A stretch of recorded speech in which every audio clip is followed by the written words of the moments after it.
Hi, this is Jason with OrchidWeb, here to talk about our sustainable 3D printed Neofinetia pots, also known as rakuhachi or nishikibachi in Japan. Here you see we have one. This is a K30, which is a 3-inch opening with a laser engraved label showing off Neofinetia valcata Shuteno. The full package.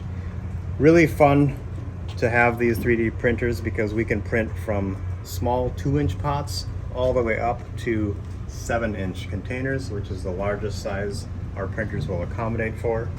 We can also print with hybrid filaments. So here you can see we have, these are 60% iron, 40% PLA pots. And we have forced patina on some of these by running some sandpaper across and dipping them in vinegar. Otherwise, if you want them naturally patina, it will probably take over a year because of the hybrid mixed in plastics. It won't patina as quickly.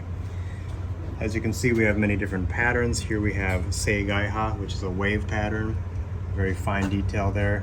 Here we have Kiku, which is a chrysanthemum pattern. And there are different combinations of patterns we've been including in some of our plants as well.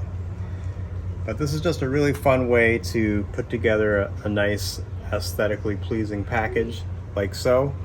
And really a great way to display orchids in general. There's all sorts of different varieties that will fit in these containers besides the traditional Neofinetia falcata.